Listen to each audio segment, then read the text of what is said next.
Hello and welcome to the North Bank podcast, where as ever I'm joined by Stef and Chris. Hi guys. Hello. So we're 24 hours after the Liverpool game. Chris, how are you feeling? Well, I'm feeling, because of the distance of having not watched it and got emotionally involved, I'm glad I didn't, in a way, because it would have been more painful for me. Just the context, I wasn't at the game. I was overseeing my kids' birthday parties, my two girls' double whammy party, and I just had glimpses of the game throughout and just watched the kind of very, very brief highlights afterwards. So that's it, really. It's interesting that you say that you feel like better off almost having not been involved in it, and I think that informs my reaction to the game as well. That it's like I can do nothing about the frustrating elements of it, so I'm not going to view them as such, or as much as perhaps I would have done had I been at the game, which nicely segues me into Stef's. I'll press mute now. Yeah. I don't know what you're implying. Well, go on. I mean, well, as you can tell from the croak in my voice, there was something of an emotional reaction, maybe. Well, that's good, obviously. I mean, look, Stef, you must be absolutely thrilled that we drew the game, considering you were fully expecting us to lose the game 2-0. Like, do you know what? That has annoyed me more than anything that happened in the game. You're too, like, who says we're going to lose a game? And the team, I must admit that, you know, I had nothing but, certainly at half time, I was like, wow, that has been an amazing first half performance contextually. Like, I did not expect us to be that good, even though of the three of us, I was the only one who tipped us to win the game. And I felt completely vindicated in that decision at half time. My frustration really falls in what happened after half time. And it's not geared towards the officials at all, really. I mean, look, elements, of course, but no, it's more about what we stopped doing and what we didn't do. And if it was a one-off, if I didn't sound like a broken record, you know, I don't understand why at half time or in the second half we retreated again. We kind of adopted a more cautious, conservative approach to the game. And when Liverpool equalised in the 81st minute, we came alive again. And we were the only team going to win that game from the 81st minute onwards. And that just frustrated. That was my takeaway, was just frustration that once again we'd shot ourselves in the foot unnecessarily. Now look, I'm saying all of that with the caveat of the back four that ended the game, which is quite remarkable. We had an 18-year-old at left back. A word on him later on, because he's clearly ahead of Zinchenko in I don't know, options at left back for sure. We ended up with Kivior and Ben White as the two centre-backs and a midfielder playing at right-back. I mean, like, that's... Anyway, look, I've got plenty to say about that as we move through the game. But the team news dropped, and that has to... Steph, you were there. You were at the game. I couldn't make it in the end. That must have been a real kind of shot in the arm in the ground when the news landed that both Saka and Timber were starting the game, which gave us a very strong... I mean, apart from Gabriel and Ødegaard, that gave us a pretty strong starting Saliba, 11. You mean? Sorry, Saliba, and I'm kind of conditioned now with Gabriel's absence and how long that might be for. But yeah, with Saliba's and Ødegaard's omission, that was our strongest lineup, and so that must have been...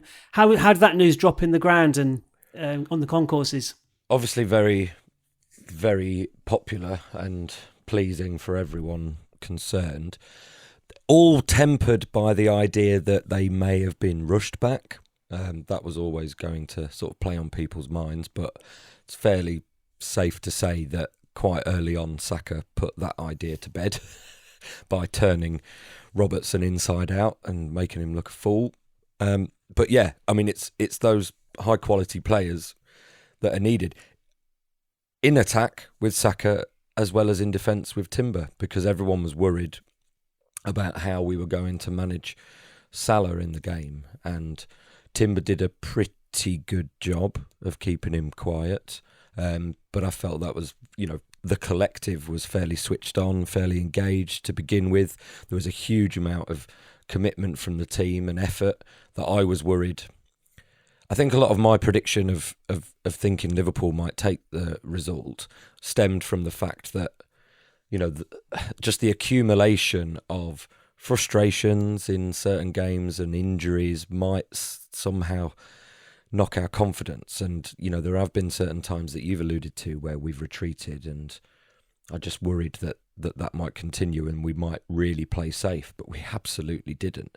And I think Saka coming back into the team allowed us to be a bit more front foot. It was a weird game though, because the Saka goal to begin with kind of summed up the idea that there wasn't really a midfield involved. Both teams were kind of going long, and it was all sort of a bit end to end without lots and lots of chances. It was an interesting game, but it was two very good teams, and before the game the atmosphere warranted it because the noise in the concourse, block 5 and 6, was absolutely brilliant. Everyone was well up for it. It was a really good occasion. I mean, my reservation with the team news was obviously that Partey was taken out of midfield and positioned at right back. And how good was he? And I was on his great. case a little bit up until he got caught a little bit, sure, and conceded the corner from which they equalised. But from that point ball on, over the top again. That pattern was. Well, they targeted him. Yeah. As he kind of, I guess, Slot assumed that Partey would play at right back, in the absence of anybody else available to play at right back, and they clearly targeted him. And Luis Diaz is a very, very good player, and he's starting the season pretty well, but he was really quite quiet apart from that and his Steve Bold knock on, flick on at the near post, and the constant nudges when people are going up for headers and all that kind of stuff. Yeah, someone the said dark arts, some might say. Someone said he committed 7 fouls and not a yellow card in sight. But yeah, I did say that we'd get some of the 50-50 decisions as a home team against Liverpool beforehand, but that certainly didn't materialise. We'll go through. There's a couple of big moments, the officials. Where the officials had decisions to make, and we kind of got on the wrong side of all of those, apart from, the offside, which it's not a subjective thing, it's either offside or it's not offside, but the fact they took over 3 minutes to point out what Gary Neville spotted in 10 seconds, i.e. Van Dijk's boot, is an interesting one. So Partey at right back, I was worried about not necessarily him at right back, but his absence in midfield. But as a nod to, I thought, that was Declan Rice's best game of the season so far. I thought Merino did really well. I thought our midfield was very, very good. I thought it was very strong. And that augurs well for a future midfield trio of Rice, Merino and Ødegaard when he returns. Yes, because it was also noticeable. My feeling watching the game was that actually, of all the players in that opening spell where we were very good, Trossard was arguably one of the quietest players on the pitch. He wasn't necessarily... Maybe it was a case of... Well, put it this way, Ødegaard has more of an influence on the game, I think, in that situation than Trossard was able to from where he is. And my thinking is, he made a really interesting point when he came off the bench against Villa and scored and did that famous non-celebration. He did say afterwards in his interview to TV that basically watching from the bench, he was able to see a certain way that Martinelli wasn't exploiting the Villa back four. And you just wonder that it's all well and good seeing it when you're sort of separate from that situation. But when you're in the thick of it, you've got to problem solve and you've got to adapt. And I just wonder, starting games in that number 10 position when he's in the fold, I don't know, unless it's all going our way and we're really dominating possession, is he able to think on the hoof? I don't know. Yeah, he can't take the game by the scruff of the neck kind of player where Ødegaard can do.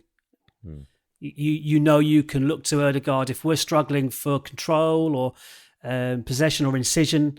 We know that Ødegaard can impact that, whereas I've yet to see Trossard do that from that position. But maybe I'm not the best person to The other thing is, extol his virtues. As good as Rice was, and as good as Merino had in the game, we do also have to get to this point where, everyone will be excited to see Rice in his 6 role with Merino in the left 8 and Odegaard in that sort of right 8 position. But we also have to get used to using the midfield in combination. So the fact that Partey is having a way better season than most people were predicting means that we should be able to rotate in and out. So him, Merino and Rice should be able to share minutes and spread that around. What's this R word you speak about?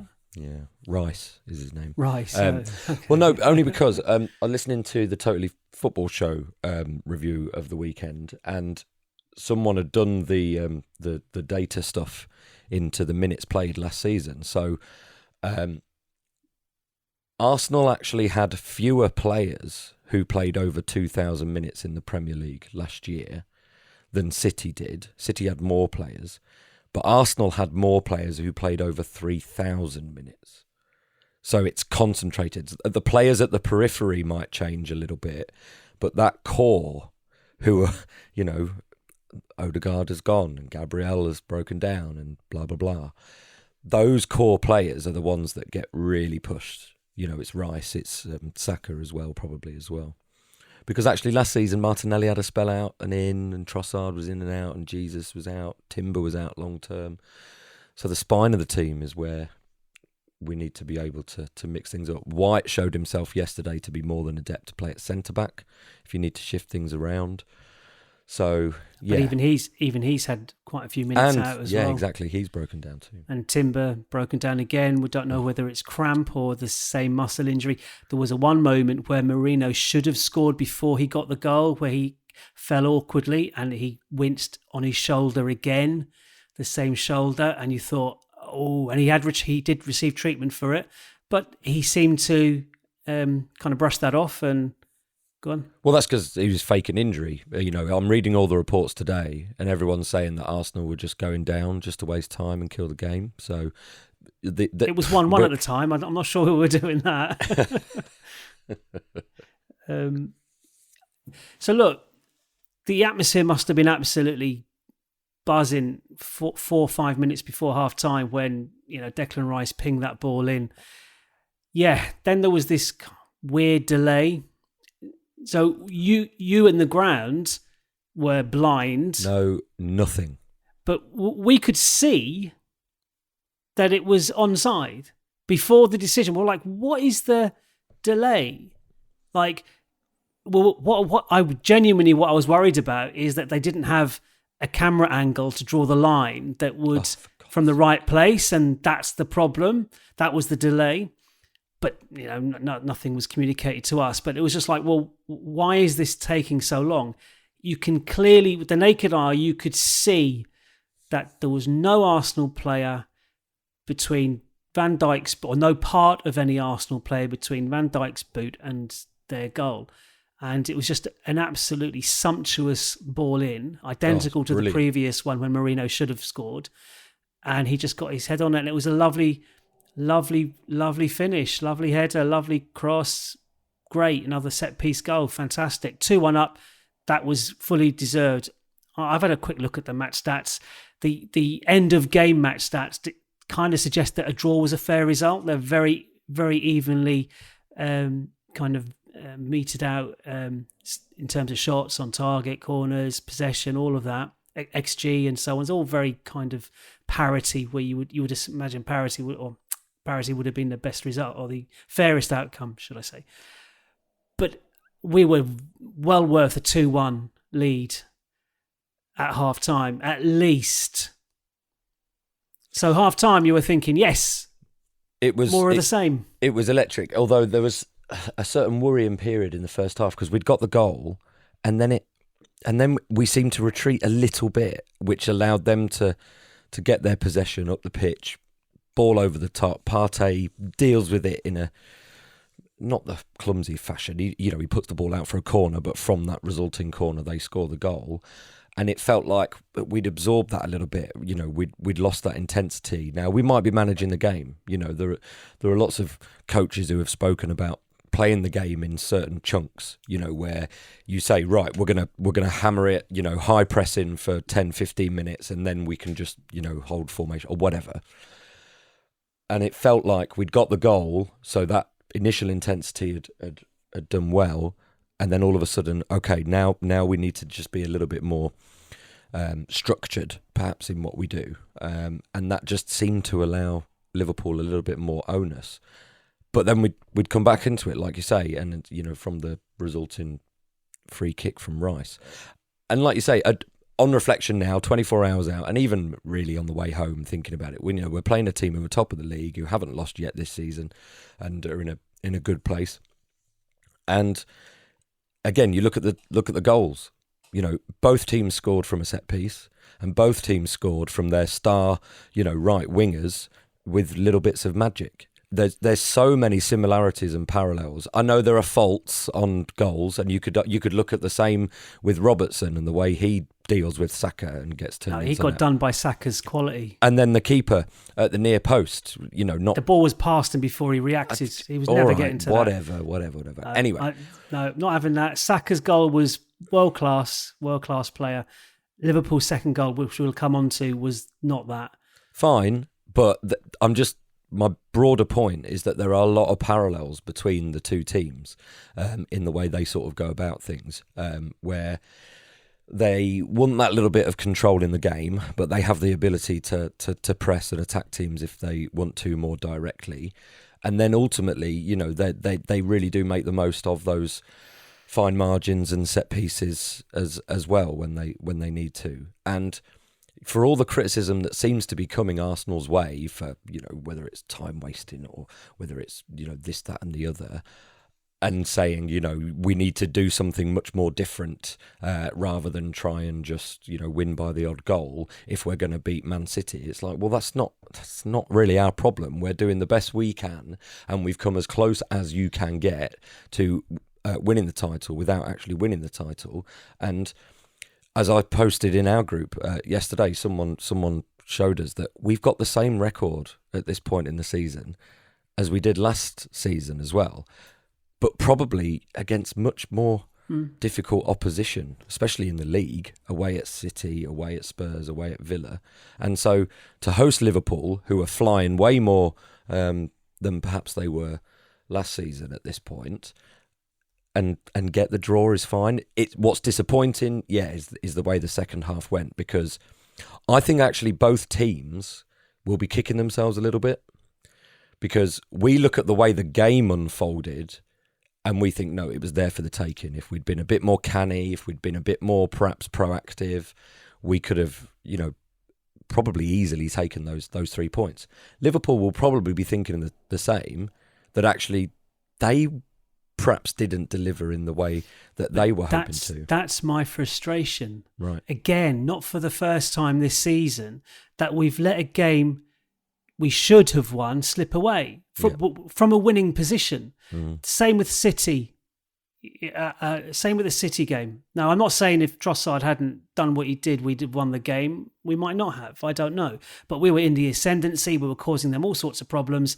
And then he does that, gets himself sent off, and that's a completely different second half. Brighton at home, Bournemouth away, same story. And again, you add now Liverpool. So I could argue that every game we've dropped points in this season, we have been culpable. Oh, yeah. And that's...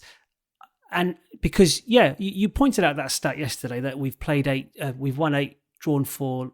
No, what was it? 8-4-1? Won 8-4-1, yeah. Won 8, drawn 4, lost 1 in all competitions. In all competitions, right? So what's the league for league matchup? I wonder. That's probably a bit different. Yeah, let's not go there. But that wasn't enough to win the league last season. So that's all good and well. And when we looked before the Bournemouth game, Chris, you said you wanted 10 points. Steph, you said you wanted 10 points. Well, the most we can get now is 7. From this set of 4 games, and that's going to require us to go to Newcastle and Chelsea and win both of those games. Now, I'll back us to win both of those games. Not sure you will, Steph, but we'll see. So my frustration is at half-time, and James Bench put this tweet out yesterday evening. He says, perhaps we're too good at defending for our own good, and that Arteta relies on a defence from a winning position when he shouldn't, because he should focus more on what got us into that winning position in the first place and go for it, or just continue to play the way we'd been playing. I don't understand that. It has to come from him. Now, I know after 6 minutes we had the loss of Gabriel, and psychologically that must have had a big impact on the team. What was that like in the ground when you saw him walking off? Yeah, it was gutting. Absolutely gutting. So a human reaction to that from the players must have been a wall at the back without Saliba exactly there as well, compounding that. Yep. It's going to factor in, isn't it? But then wouldn't the best approach then to protect the back four would be to kick on even a little bit more than we had been? Because Liverpool, the thing that's frustrating me is that Liverpool were not all that. And I said to you before the kickoff, I said, look at the Liverpool team. They've got Gakpo on the bench, and that's about it. And we kept them pretty quiet. We had 6 shots to their 3 in the first half. We had then 3 shots in the second half, but they came after Liverpool equalised. So we made a conscious or subconscious decision to just sit back. Whether it was premeditated or not as well, all their substitutions seemed to affect our right side. So he brought Gakpo on for Diaz and Tsimikas on for Robertson. And that gave them so much more impetus on that side, coinciding with the fact that Saka was tiring, who was then replaced by Gabby Jesus, I think it was. But yeah, it was a loss of control and a loss of impetus because, Saka coming back in from a layoff was unable to sustain the tempo he began with. Havertz then becomes a one-man press, and it's just not the same. So they're able to build from the back with a bit more comfort. And I should say, actually, the player that most impressed me was Konate. I thought he was very, very impressive for Liverpool at the back. He was deliberately, because Martinelli was running Trent Alexander-Arnold ragged at times from the fullback. If anything, I wanted him to do it more because he had plenty of opportunities to. But then every time Konate would come across and it was like Martinelli didn't fancy it against the big guy, which was, on the one hand a little bit frustrating, but he was very good. Just before I bemoan something or other, Saka, youngest ever Arsenal player to 50 Premier League goals. He's so far this season, he's got 3 goals and 7 assists in 8 games. Have you seen the ones in the Premier League? So the other players to do it in the Premier League. He's 7th, I think. He's 7th. Yeah, but he's 7th behind people who are out and out strikers. Yeah. Cristiano Ronaldo. Wayne Rooney. And there was another midfielder in there. I can't remember who the other midfielder was now, but I mean. And he played the first batch of those games as a left back. Yeah, it's crazy. No, he's gone up another level. He's gone up another level this season. I love him. We kind of felt he might have stagnated a little bit last season, but still posting decent numbers. But he's clearly, I mean, I have seen people liken his goal yesterday to the Dennis Bergkamp goal for Holland, and I suppose he scored one similar for us against Leicester in that hat-trick. That was an amazing hat-trick. Possible, probably the most highly skilled Arsenal hat-trick. I don't know, maybe we can do a podcast on that during the next interlull, the best Arsenal hat-tricks or something. But and I can see why they made that kind of comparison. Long ball, Ben White, he didn't like the Bergkamp goal for Holland. I don't think the ball touched did it touch the turf? Yeah, because he sort of half volleyed it into the roof of the net. Right, because the one for Leicester didn't touch the ground. He just controlled it, chipped it, volleyed it. It's like, oh, I've done that on the playground many times, obviously, as a kid. But so just a word to Saka, he was electric yesterday, and that goal was just stunning. And boy, do we need him. Yes, we do, and he'll obviously have a week off now. I mean, if Arteta Bloody starts better against do. Preston, I mean, I'll be getting me P45 and waving it around if he plays. I'm going to Preston, and if certain players are in the starting lineup, I might just sit on the pitch and try and get it shut down. I don't care if it gets us. You could get the wrong way round Vamos sign out, couldn't you? Samov. Right. Today's an important day in the wider footballing world, and I meant to mention this at the outset, but can we just take a moment to reflect and thank Erik ten Hag for his contribution to English football over the last 2 or 3 seasons? I think we're very sad to see the back of him. I know genuinely sad. Genuinely. Yeah. Please come back, Erik. It all stems from that Arsenal offside, and I'm deeply sorry about it. Yeah. If we could change it, we would. I mean, what a bizarre week he's had. In the pre-match press conference this weekend, he was talking about the team's form and how actually it's all right. And he doesn't count the Tottenham game where they had their pants pulled down because basically there was a red card, so it doesn't count. And it was rescinded. The red card was rescinded, so it doesn't count. You're not helping yourself there, mate. And even then, like in the week where we are bemoaning, the injuries that we've got, but Arteta in his pre-match press conference just said, look, we're not making excuses. We've got injuries, we've got to deal with it. We'll just crack on. Whereas he's there going, well, it's the injuries holding us back. Oh, if it wasn't for these injuries, we'd be top. Like what? The absolute toilet he's bought with £1 billion. Like it's. But then I almost felt sorry for him because I know we might talk about this in relation to officiating, but yeah. Man United conceded an absolute joke of a penalty against West Ham to then lose the game. So he got sacked. Someone made the point that was... It's Michael Oliver doing us over again because he wants bloody Arsenal to lose to Man United in a few weeks. Well, I'm just... Two things on that. It was because Michael Oliver was on VAR. Someone pointed out that the referee was a kind of a rookie referee and he wouldn't have wanted to go against his kind of more senior colleague. And so... As to why, and because he must have looked at that on the monitor. Apparently he looked at it 8 times, and he's like, and you can see him in his head. He's like, it's not a penalty. It's not a penalty. I want to stick with my on-field decision, but Michael Oliver, who's kind of senior to me, is telling me that it's a penalty. So, yeah. So Malcolm Gladwell, I think it's in his book Outliers, possibly, did a whole piece on the terrible safety record of, I can't remember what it's like, Thailand Airlines or something like that. And basically it all stemmed when they did like an investigation. They got the global like air safety like organisation involved. And basically what they found is it's so ingrained in the culture in the Far East to respect your elders. So if there was a more experienced or older pilot, the co-pilot, even if the co-pilot knew that something was wrong, wouldn't say anything. And it led to all sorts of terrible like disasters and just horrible things. And so basically they said, like, this stops now. And then, there's an argument to be made with VAR that there should be just people who are employed as VAR referees and on-field referees. Why they have to double up? Because like you say, actually, a rookie ref on the pitch makes a decision overruled by someone who's been doing it a bit longer or someone blah, blah, blah. It should just be about the perspective you have. We've seen on the telly that there's something you've missed.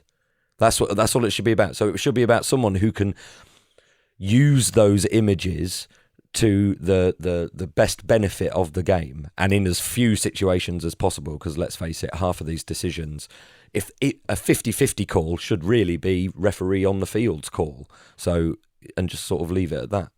It's just ridiculous. I didn't know that about the rookie ref at West Ham, but yeah. Yeah, so that's, I mean, again, that's cost us Ten Hag, so I'm really quite annoyed about that. And just to finish the United story, Ruben Amorim, I don't know how to pronounce his name. Amorim, I don't know. Amorim, yeah. He's looking likely to be the next United manager. He's Go on. £10 million release clause. Yeah. But he's going to have a whole. He plays like three at the back, a 3-4-3. So he's going to have a whole different set of players that he's going to want to bring in. He does have a decent track record, and look, stepping up from the Portuguese league to it doesn't matter how good you are. Yeah, he's going into an absolute shambles of a club. And Ineos have really not started their tenure well by. I'm delighted they've started the way they have. I'm just really was quite keen for Gareth Southgate to get the gig. But it's Ruud van Nistelrooy, isn't it, for now? It is. I'm just delighted. The other point is I'm just delighted we're not playing them next, and surprised that we're not playing them next, that their first game with the new manager isn't going to be against us.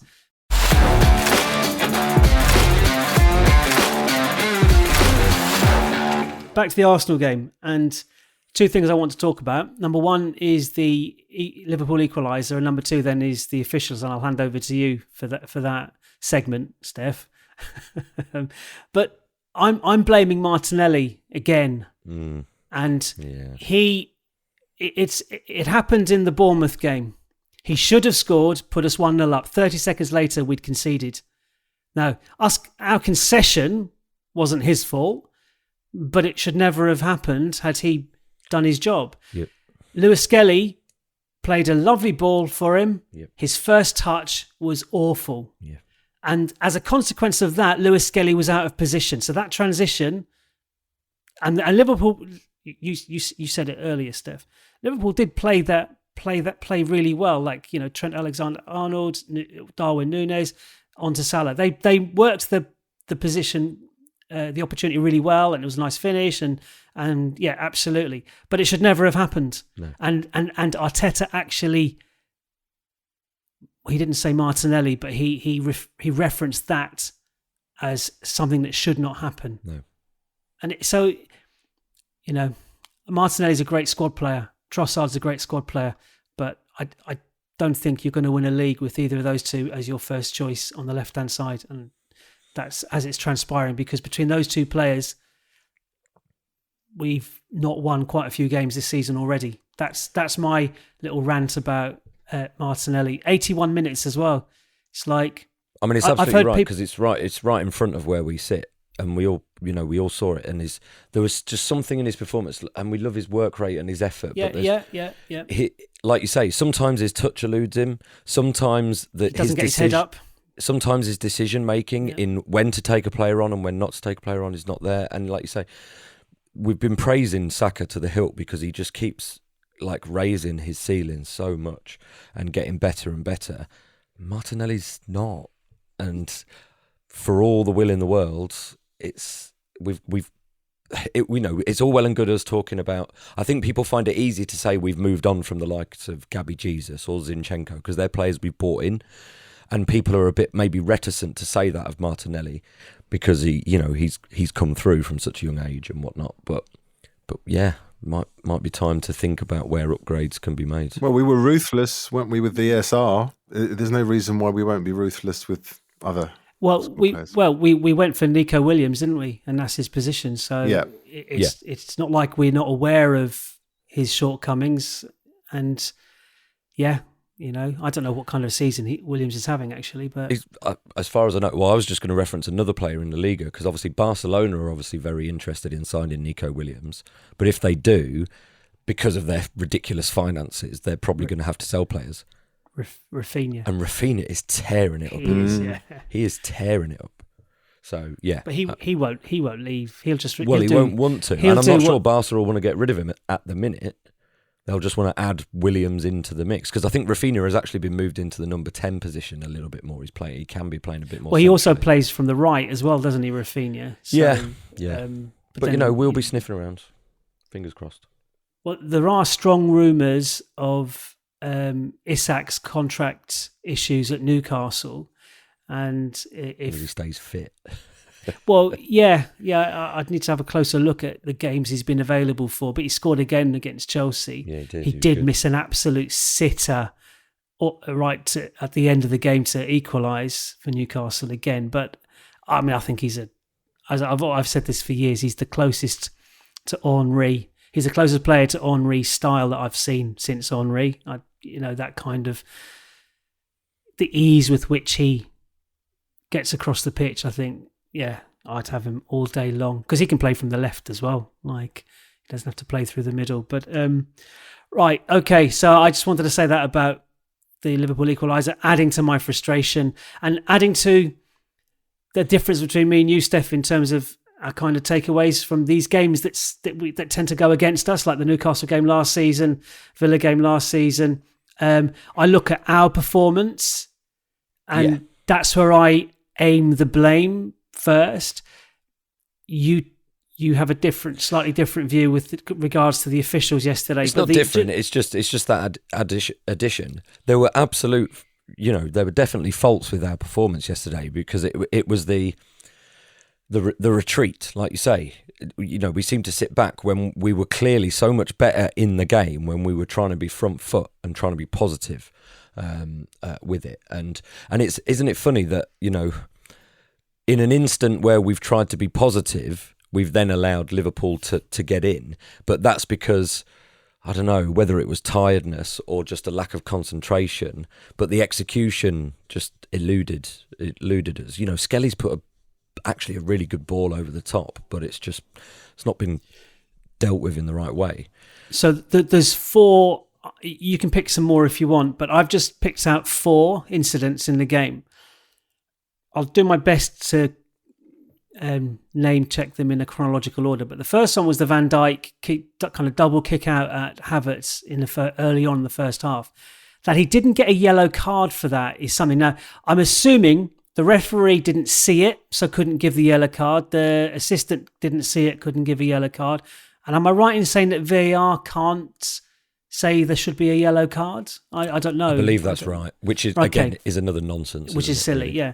It was a yellow card. I mean, I think he'd have been harsh. Again, if it was an Arsenal player, I'd be thinking, you're stupid, but you'd get a yellow card. If the referee sees it, it's a yellow card. But so that's the first thing. There were a couple of cases of Liverpool players kicking the ball away and no punishment. That's a bit of a apparently Saka went up to the ref at the end of the game and asked him if so. Is kicking the ball away not a yellow card? And he said, apparently, I don't know if this is true or whether someone's just added this. They said, I'm just asking for my pals Trossard and Rice, which, if true, brilliant, and if made up by someone, also brilliant. The penalty or the non-penalty decision. Now, for me, that's a penalty. Right. And if I disagree then, because I think Konate gets it. If he gives it, it's not overturned because he wiped him out. I think the reason they didn't give it is because that Martinelli was not in control of the ball, and Konate does knock the ball back. I'm not convinced. He does. Yeah, he does. I think he does. Does it? Is that before he wipes out Martinelli, or does he wipe Martinelli out of the way before he? In the process of, shall we say? If that tackle happens in the centre circle, I think it's a free kick. Well, I mean, the other foul in there is that Alexander-Arnold has a swing and kicks Martinelli as well. See, that one for me was a bit less egregious. Totally the other end of the pitch to us. So I've got no idea real time, seen it afterwards. That for me, like you say, where it comes into the way the rules are now enforced is if the ref makes that decision, is there enough evidence to overturn it? No. So the refs made the decision on the pitch of no penalty. So you could argue there shouldn't be enough evidence for VAR to overturn it. So except Saliba got sent off the week before. Right. So, but therein lies the inconsistency that so winds us up, isn't it? I'm all for, and they've said this at the start of the season. Howard Webb was in, and there was another guy in his understudy who was going to be like the one in charge of the video side of things a bit more. And they said VAR's intervention was going to be reduced, and the length of time was going to be reduced. And this weekend or these last couple of weekends seems to have put pay to that altogether. And that's not even necessarily moaning about ones that necessarily affect us. I messaged you guys because on Saturday afternoon, finished walking the dog, got back in, started watching Ipswich versus Brentford. First half had been a bit crazy. It was 2-2. I was like, well, I'm going to watch this, see what happens. Within 5 minutes, there's a foul that happens that then finishes in the box. The referee's given the free kick and the VAR has then overturned it. No one was really complaining. It was one of those, like letter. That's one of those letter of the law things. But then later on, the Ipswich defender Clark makes a tackle that I don't think is even a foul, that he gets a second yellow card for, and it's just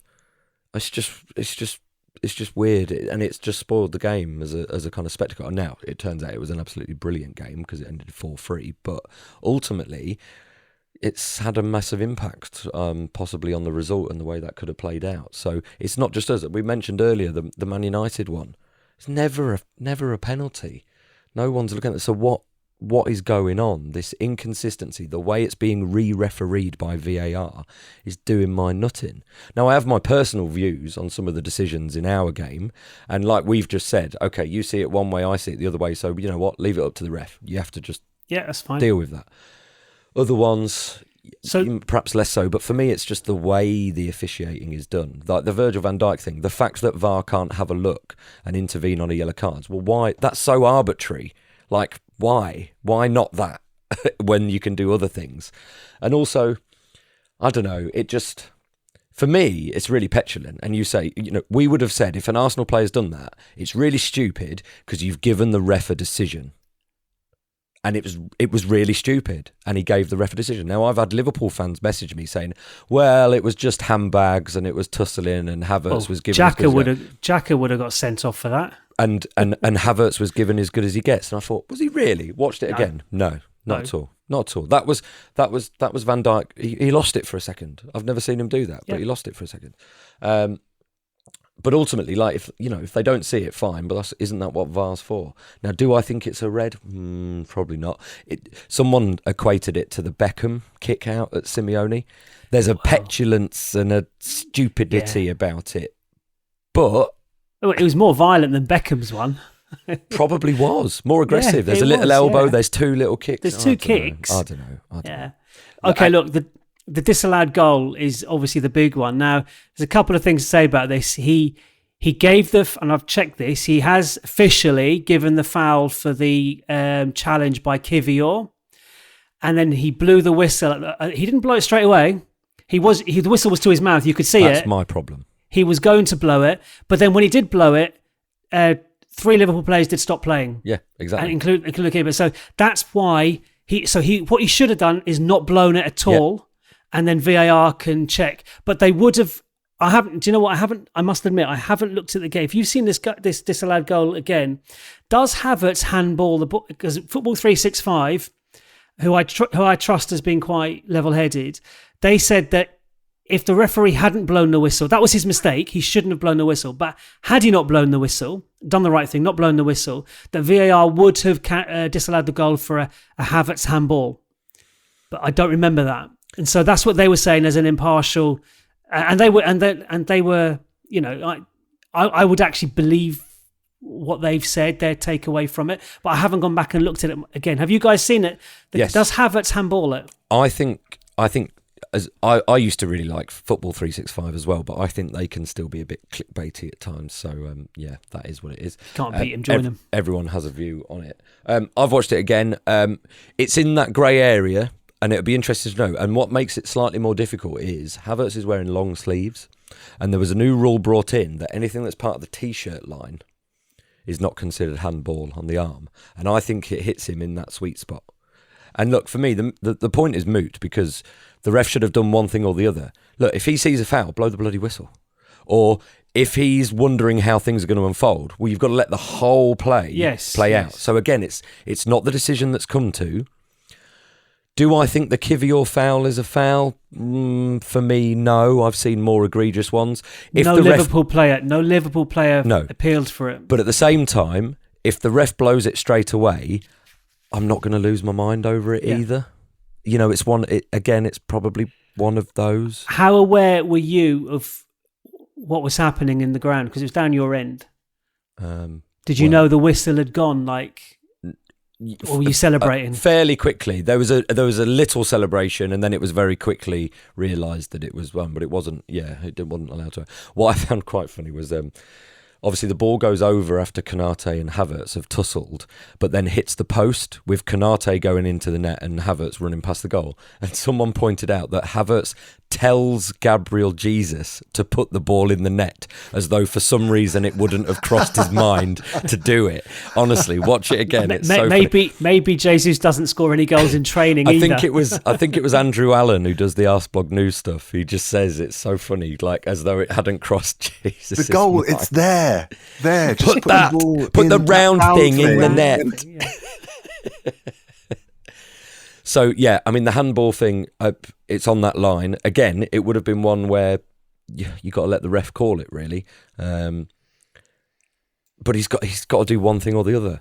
It's just the process. It's like they don't. I mean, it's down to incompetence. That is, there's no incompetence. And this is the thing. Everyone's going to say it's Arsenal fans moaning and oh woe is me, but it's affecting everyone. It cost Man United 2 points. Not that I'm at all sad about that, but it did at the weekend, and it may have affected. Hang on, it's affecting everyone except Manchester City.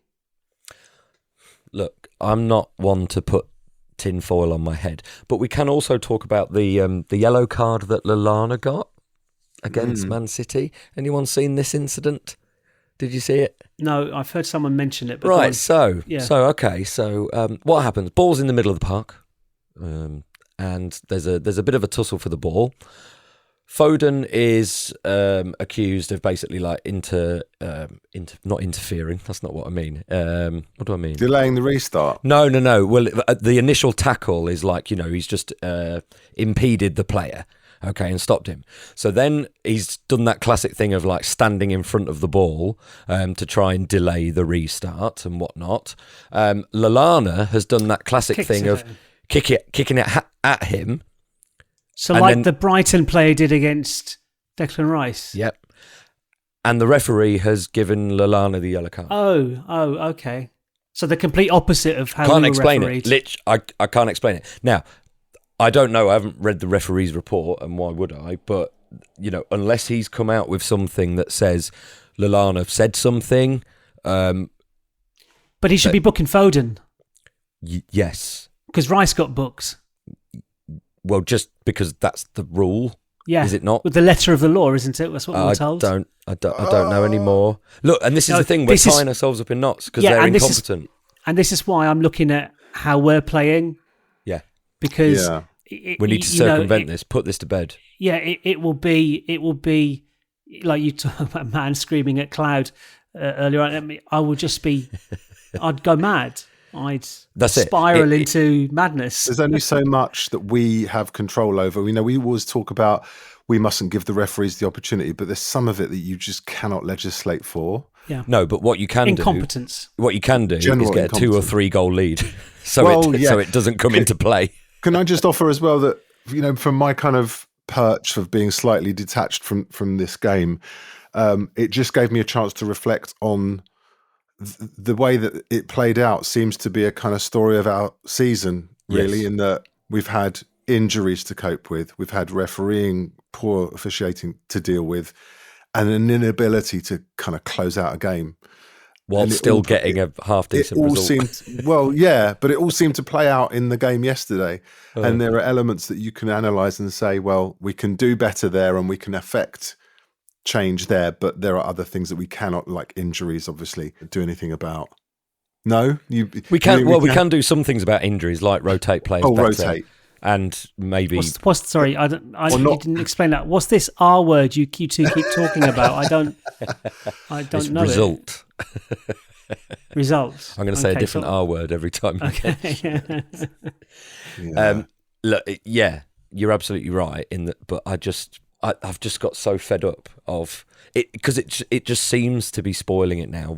I'm coming away from it's every single game now. I'm coming away from, and it's officiating, and like you say, it's just incompetence. I don't believe in any bloody conspiracy and all this Greater Manchester, Man City stuff. They're just not very good referees. I do think that we are refereed slightly differently to other teams. I do believe that there is an element of that in it also. However, in all the games we've dropped points in, I can point to stupid stuff. Yeah, well. I can point to us. Yeah, doing things differently, which would have rendered any officiating nonsense void. Yeah. Which is why I'm quite looking forward. Apart from the Declan Rice red card, I still think that was ludicrous.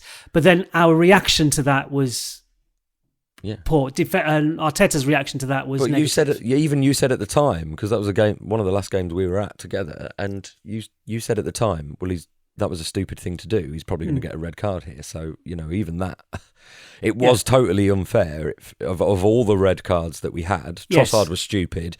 Saliba's, for me, it definitely isn't, but whatever. If it is, then there was another. I don't know the game. There was another incident almost identical, but even nearer to the goal, and it was a yellow card on field decision. Oh yes, Spurs. Van der Ven on the Palace player this weekend. No red card. The ref watch on Sky Sports bending over backwards trying to justify why it's not a red card. I mean, just get in the bin. Absolute nonsense. But that's why I'm looking forward to going to Preston in a couple of nights, because we'll probably have an EFL referee and we'll have a completely different set of players, and it will hopefully just be something refreshing. No VAR, even better. So go on then, Steph. You've done a bit of work on predicting a starting 11 for this game, haven't you? I set myself the challenge of, because I absolutely don't want to see anyone who started the Liverpool game starting against Preston. It's not the easiest thing to do, because we do have quite a number of injuries now, but it can be done. So in goal, we should see for the first time Tommy Setford, the young keeper we got from Ajax. Is he fit? Is he fit? I think so. Yeah, he should be. Because it was available. Who was the 16-year-old who was in goal for the Bolton game? What's his name? Oh, I saw his name earlier because I was thinking of Jack. I can't remember. He's probably got mock exams coming up, so he's not allowed. Well, Nygaard is playing for the under-21s tonight, so it could be him promoted from within there, but he's only played a couple of days. I don't know, but for me, it'll be Tommy Setford in goal. You'll have a back four of Nichols, who played in the last round against Bolton, Maldini Kukuri, the 18-year-old. Unit. I read a description of him earlier, which said the no-nonsense defender. I'm having some of that. Kolasinac. The walking fridge. Yes, Kivior and Lewis Skelly, so there'll be at least some seniority in the back line. Midfield three then of Nwaneri, Jorginho and Zinchenko, because he plays there for Ukraine. Why not? And then a front three, this is where I struggled a little bit. So you'll have Sterling, you'll probably have Jesus, and then I had to get in touch with, thanks for the response, by the way, to George Bird, who does loads of the academy stuff and blogs online about Arsenal. I messaged him and said, look, I'm trying to pick this team. I need a winger. And he says, it'll be this guy, Ismail Kabia, who's a player. He's been on the bench a few times. He's been on the bench a few times, and he came on as a sub in the Bolton game as well, okay. Quite late on. So he's the one. And again, it's interesting. Those players that I've picked there, as well as Aidan Heaven, I think his name is. Yeah, Heaven. He's a centre-back. Centre-half, Yeah, they've not played for the under-21s tonight. They're not in the squad. So presumably they're at least going to be part of the first team squad. Now, what that will mean is the bench will be ridiculous. It'll be like a £500 million bench it'll be or Saka something. and Havertz and Declan Rice. It will be absolutely crazy. So hopefully we won't need them. That should be what we're going to see. And on the one hand, it will give the likes of Jorginho, Zinchenko, Sterling, Jesus, even Kivior to a certain extent minutes. Now, Kivior's an interesting one because, God forbidding, if anything happens to Kivior, we could be in the shit the weekend. I don't know how bad Gabriel's injury is, but he posted a picture on his Instagram with some kind of like puffy thing on it. Brace thing on his knee, and it just made me go, oh no. Like this, it'll be a thing filled with air to kind of take the weight off it. And I just thought, well, that's more than just a week, isn't it? Surely that's not St James's Park on. That's Saturday not morning, St James's Park early kickoff, which is the worry. So, it's a good time but Saliba will be back. Kivior. It's a good time to be playing Newcastle as well. It's a shame that we don't have any players. I mean, they're owned by Saudis, but and so many, whatever it is, couple of years into their project, and they're still relying on Shah and Dan Burn at centre back. Well, No, I don't mind. Anthony Shah, Gordon was injured. He didn't make the Chelsea game, so Right. unless he has a quick recovery, I'm hoping that he's not available for he's our pretty- game. Pretty direct. Just on the League Cup midweek, on the same night we play, City travel to Tottenham, Chelsea travel to Newcastle, Man United host Leicester, and Liverpool travel to Brighton. And Liverpool play Brighton at the weekend in the Premier League as well. Okay, so shouldn't we play a stronger team to guarantee progress into the next round? Because there's quite a few big teams going out this week. Okay, so who would you play instead? Saliba. Get his minutes up. Well, because he sat out Saturday, the weekend game rather, Sunday's game. He'll come on, I'm sure, just to kind of keep the engine purring. But Saka, because he hasn't played for... No, not at all. Yes. You're saying you've got a smile on your face. No, absolutely not. Is it quarterfinals next? So this is the round of 16, so it's quarterfinals next. Yeah. And you could argue that City could be going out, Liverpool could be going out, Chelsea could be going out, United could be going out. I just with the injuries we've got, I just don't care. Well, 5 points behind City. What are we saving ourselves for? Further down the road, Sorry, 4 away games: Newcastle, Inter Milan.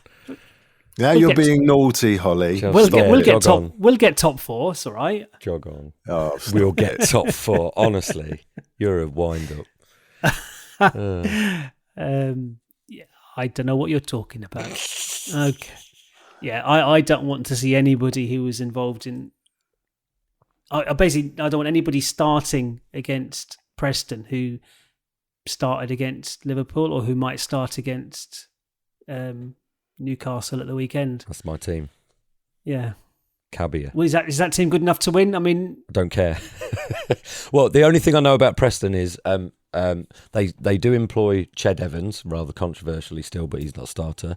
They have a player, is it Sam Greenwood, who used to be a youth player for us?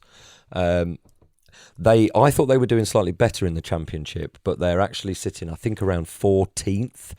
So they'll want to concentrate on the league and get out of that danger zone. So they'll for make relegation. some changes as well, won't they? Yeah, So I can't imagine they'd go full strength. Also, they're let down.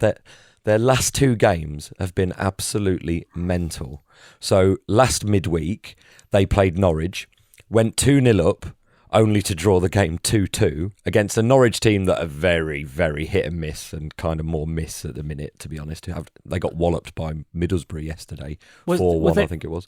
No, it was 3-3 at one point. No, hold on. Because then on Saturday, Preston played Plymouth, went 3-0 up against Plymouth in like the 55th minute, only to draw the game 3-3 to Wayne Rooney's Plymouth. So they've got this ridiculous... They're doing a Tottenham. They play in white, and they're the Tottenham of the Championship. It's ridiculous. Like, 2 games in a row, you've had a 2-goal lead and a 3-goal lead. I mean, what's going on with them psychologically is very strange.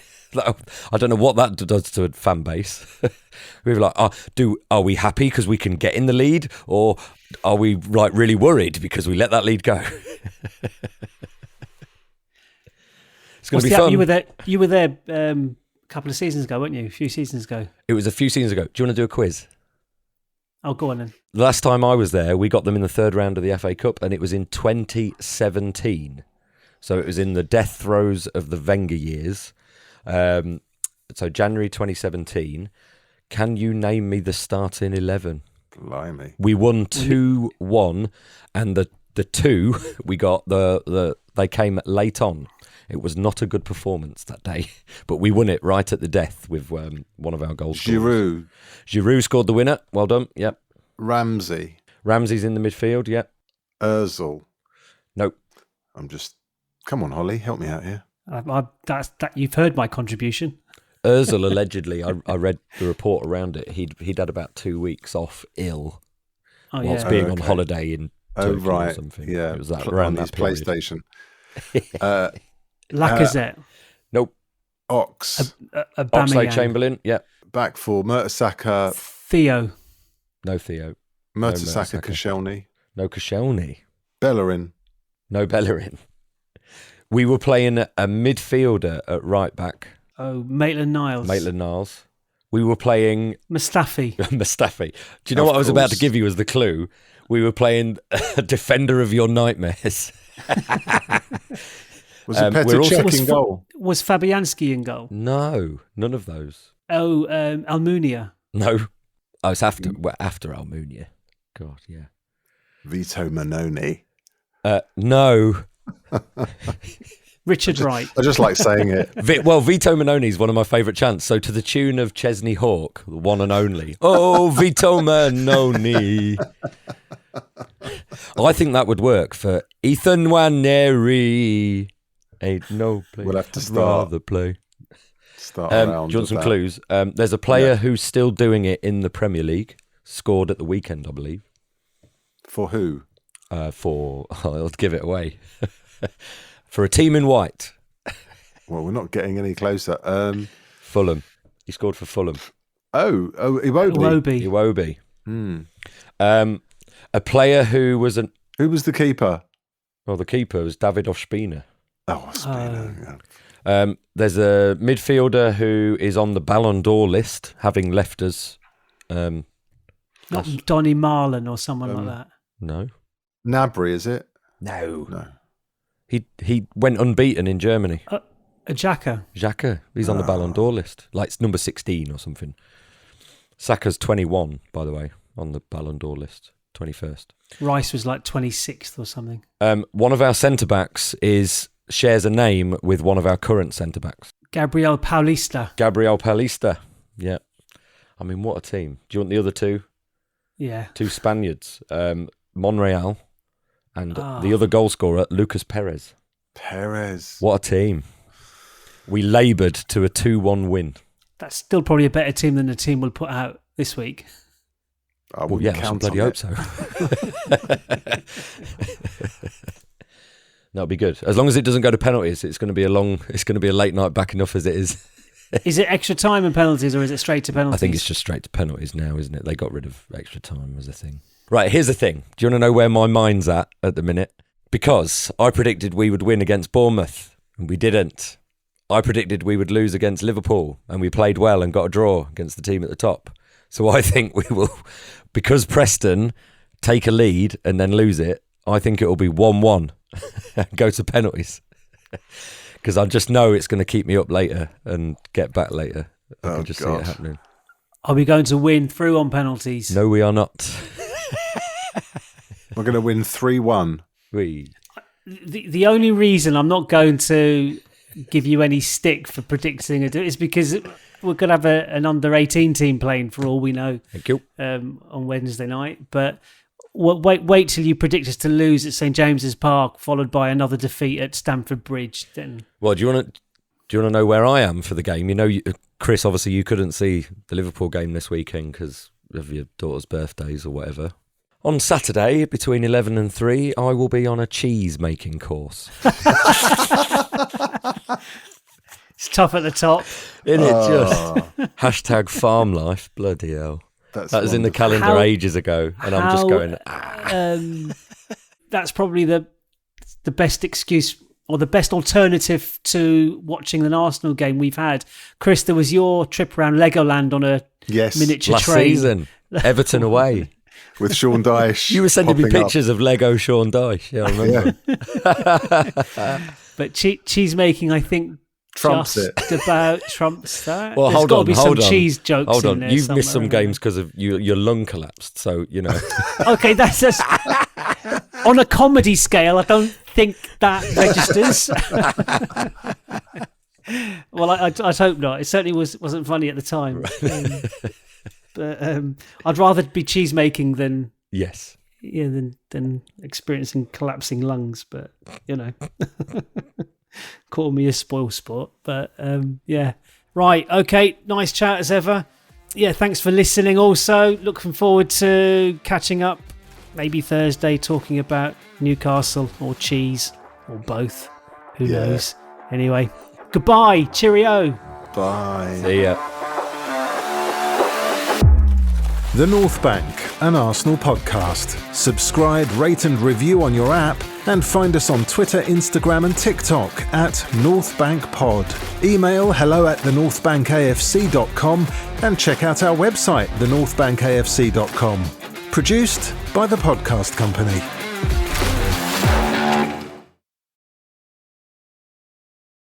There's got to be a cheese gag in here somewhere. Come on. Everyone say, hello, me. God damn. It's too late for puns. I can't. Yeah, same. No. We've gone on for over an hour. Oh, good God, we have.